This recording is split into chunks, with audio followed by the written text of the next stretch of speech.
Railway zone దశాబ్దాల ప్రజల ఆకాంక్షలకు ప్రతిరూపం. 3 తరాల ఎడతెగని పోరాటానికి నిదర్శనం. ఎట్టకేలకు నేటితో అయ్యింది ఆ కల సాకారం. కానీ మనకంటూ ప్రత్యేకంగా రైల్వే జోన్ ఉండాలన్న కాంక్ష ఎలా పుట్టింది? అందుకోసం సుదీర్ఘ కాలం పాటు రాష్ట్ర ప్రజానీకం ఎలాంటి పోరాట పటిమను చూపింది? ఏపీ విభజన చట్టంలో హామీ ఇచ్చినా ఆచరణలోకి రావటానికి పుష్కర కాలం ఎందుకు పట్టింది? ఎన్నో అవాంతరాలను అడ్డంకులను దాటుకొని నేటికి ఆ స్వప్నం ఎలా నెరవేరింది? రాష్ట్ర రవాణా రంగ ముఖచిత్రాన్ని విశాఖ కేంద్రంగా నేటి నుంచి కార్యకలాపాలను ప్రారంభమైన దక్షిణ కోస్తా రైల్వే జోన్ ఎలా మార్చనుంది? డీటెయిల్ స్టోరీలో చూద్దాం. దక్షిణ కోస్తా రైల్వే జోన్ ఇదేమీ అంత ఆషామాషీగా ఏర్పాటు కాలేదు. ఈ కల సాకారం వెనుక ఒక సుదీర్ఘ పోరాటం ఉంది. ఎన్నో అవమానాలు, వివక్షలను ఏపీ ప్రజలు, యువత ఎదుర్కోవటమే కాదు, అవకాశాలను కోల్పోయారు. ఆర్ఆర్బీ పరీక్షలు రాసేందుకు పొరుగు రాష్ట్రాలకు వెళ్లి ఇబ్బందులు ఎదుర్కొన్నారు, దాడులకు గురయ్యారు. ఇలాంటి పరిస్థితుల మధ్యే విశాఖ కేంద్రంగా రైల్వే జోన్ సాధన ఉద్యమం పురుడు పోసుకుంది. దశాబ్దాలుగా శాంతియుత తీవ్రస్థాయి ఉద్యమాలు కొనసాగించి అనుకున్న లక్ష్యాన్ని అంతిమంగా సాధించింది.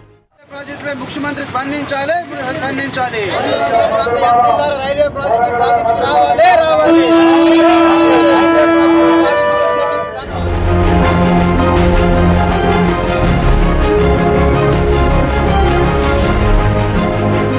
తూర్పు తీర రైల్వే ప్రతిపాదనల సమయంలోనే విశాఖ కేంద్రంగా జోన్ కావాలనే డిమాండ్కు పునాది పడింది. కానీ ఆ తర్వాత భువనేశ్వర్ కేంద్రంగా ఈస్ట్ కోస్ట్ జోన్ ఏర్పాటు చేశారు. విశాఖకు మాత్రం అన్యాయమే జరిగింది.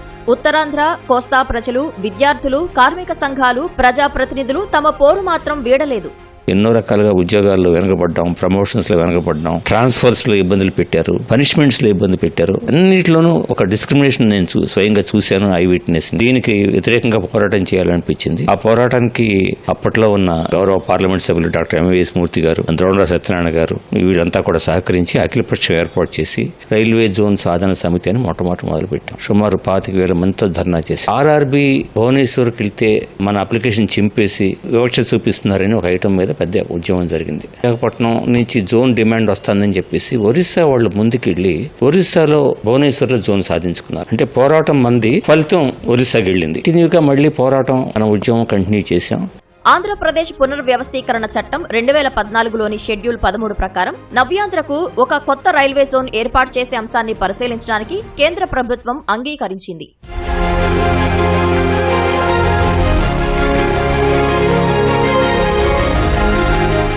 విశాఖపట్నంలో రైల్వే జోన్ సాధన సమితి ఆధ్వర్యంలో ధర్నాలు, రాస్తారోకోలు, మిలియన్ మార్చులు జరిగాయి. ఉత్తరాంధ్ర ప్రజలు, ప్రజాప్రతినిధులు రాజకీయాలకు అతీతంగా పార్లమెంట్లోనూ వీధుల్లోనూ గళమెత్తారు. Visakha railway zone! People of Andhra Pradesh, especially people of Uttarandhra, we demand the central government that the creation of railway zone and the operation should start immediately. On top of that, railway recruitment board also should be conducted in Visakhapatnam, and seven stations from Khurda Road Division should be added to the South Coastal. They are of the names of Palasa, Mandasa, Sunnadevi, Baruva, Sompeta, Jadapudi and Ichapuram. These 7 stations from Khurda Road Division should be included in the South Coast Railway Zone. Operation should be started immediately. 2019 సార్వత్రిక ఎన్నికల ముందు కేంద్ర ప్రభుత్వం విశాఖపట్నం ప్రధాన కేంద్రంగా దక్షిణ కోస్తా railway zone ఏర్పాటు చేస్తున్నట్లు ప్రకటించింది. కానీ పరిపాలనాపరమైన అనుమతులు, నిధుల కేటాయింపుల్లో జాప్యం వల్ల ప్రక్రియ నత్తనడకన సాగింది.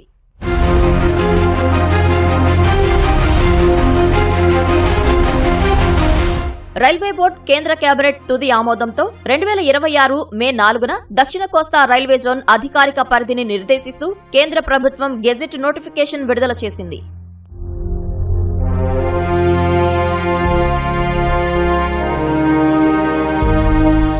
విశాఖపట్నం కేంద్రంగా దక్షిణ కోస్తా రైల్వే జోన్ పూర్తి స్థాయిలో తన విధులను నేడు ప్రారంభించింది. ఆంధ్రప్రదేశ్ సొంత రైల్వే జోన్ కల సాకారమైన చారిత్రాత్మక రోజు ఇది.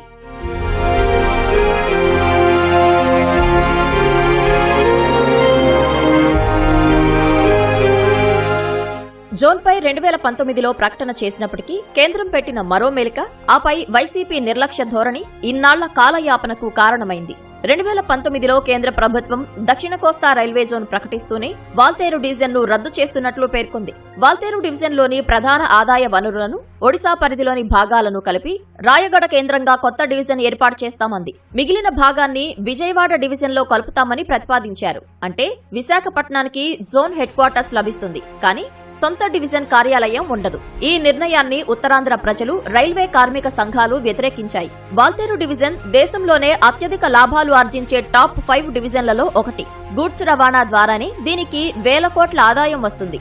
ఆదాయం వచ్చే ప్రధాన మార్గాలన్నింటినీ ఒడిశా వైపునకు, రాయగడ డివిజన్ కు తరలించి కేవలం ఖర్చులతో కూడిన ప్యాసింజర్ లైన్లను మాత్రమే విజయవాడ డివిజన్ లో కలపటం వల్ల కొత్త జోన్ కు ఆర్థిక బలం తగ్గుతుంది. విశాఖ నగరంలో ఒక చిన్న రైలు నడపాలన్నా, స్టేషన్ పరిధిలో ఏ చిన్న సమస్య వచ్చినా అడ్మినిస్ట్రేటివ్ అనుమతుల కోసం విజయవాడ డివిజన్ కార్యాలయంపై ఆధారపడాలి. జోన్ హెడ్ క్వార్టర్స్ ఉన్న నగరంలోనే సొంత డివిజన్ లేకపోవటం అనేది దేశ రైల్వే చరిత్రలోనే ఎక్కడా లేని వింత ప్రయోగం. 100 ఏళ్ల చరిత్ర కలిగిన వాల్తేరు డివిజన్ రద్దయితే ఇక్కడి డివిజనల్ రైల్వే మేనేజర్ కార్యాలయంలో పనిచేసే వేల మంది సిబ్బందిని ఇతర ప్రాంతాలకు బదిలీ చేయాల్సి వస్తుంది. దీనివల్ల స్థానికంగా ఉండే ఉద్యోగాల సంఖ్య పెరగాల్సింది పోయి తగ్గుతుందనే ఆందోళన వ్యక్తమైంది. ఈ వివాదంతో పాటు జోన్ కార్యాలయం ఏర్పాటుకు వైసీపీ ప్రభుత్వంలో భూమి కేటాయించకపోవడం కూడా జాప్యానికి కారణమైంది. ఈ విషయాన్ని కేంద్ర మంత్రి స్వయంగా ప్రకటించారు. Sir, is there any deadline to operationalize the new railway zone in Visakhapatnam? The time zero starts from the day land is handed over. Already 5 years over, sir.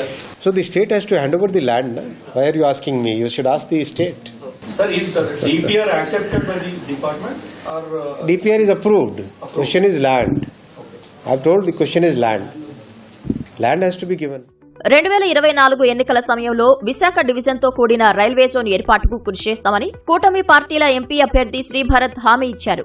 అధికారంలోకి వచ్చాక ఆయనతో పాటు ఇతర ఎంపీలు, సీఎం చంద్రబాబు, కూటమి పెద్దలు విశేష కృషి చేశారు. కేంద్రంతో మాట్లాడి అనుకున్నది సాధించారు. మే 4, 2026న విడుదలైన తుది గెజెట్ నోటిఫికేషన్లో పరిపాలనాపరమైన సర్దుబాట్లు చేశారు. విశాఖపట్నానికి జోన్ హెడ్ క్వార్టర్స్ హోదాతో పాటు విశాఖకు ప్రత్యేక కార్యాచరణ హక్కులు కల్పించేలా స్పష్టతనిచ్చారు. రైల్వే జోన్ ఎలక్షన్ ముందు చెప్తే చాలా మంది నమ్మలేదు, కానీ within 2 years railway zone gazette notification issue అవడము, June 1 నుంచి ఒఫిషియల్గా అవడము, వాల్టేర్ డివిజన్ రీటైన్ అయ్యి రీనేమ్ అవడము విశాఖపట్నంగా. ఏదైతే అసాధ్యం అనుకున్నారో అన్నీ ఇవాళ సాధించగలిగాము అంటే డెఫినెట్గా దట్ సిన్సియారిటీ ఉంటే అవుతుందని నా నమ్మకము. సో ఐఎమ్ హ్యాపీ అండి, చాలా హ్యాపీగా ఉన్నాము. దక్షిణ కోస్తా రైల్వే జోన్ దేశంలోనే అత్యధిక ఆదాయం ఆర్జించే జోన్లలో ఒకటిగా నిలవబోతోంది.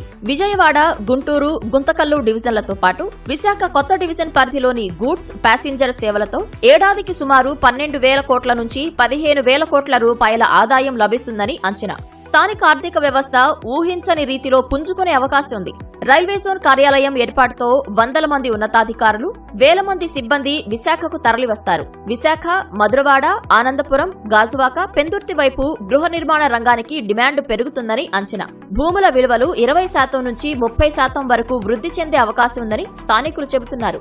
నిరంతరం రైల్వే బోర్డు ప్రతినిధులు, వ్యాపారవేత్తలు, కాంట్రాక్టర్లు విశాఖకు రాకపోకలు సాగిస్తారు. స్టార్ హోటళ్లు, బడ్జెట్ హోటళ్లు, లాడ్జింగ్స్, రెస్టారెంట్ల వ్యాపారం కనీసం 35% పెరుగుతుందని అంచనా. ట్రావెల్ ఏజెన్సీలు, లోకల్ క్యాబ్ సర్వీసులకు నిరంతర ఆక్యుపెన్సీ లభించే అవకాశం ఉంది. రైల్వే లావాదేవీలు, కొత్త ప్రాజెక్టుల కాంట్రాక్టుల వల్ల బ్యాంకింగ్ రంగ కార్యకలాపాలు పెరుగుతాయి. ఉద్యోగుల కుటుంబాల రాకతో అంతర్జాతీయ ప్రమాణాలు కలిగిన పాఠశాలలు, కార్పొరేట్ ఆసుపత్రుల విస్తరణ వేగవంతమవుతుందని అంచనా.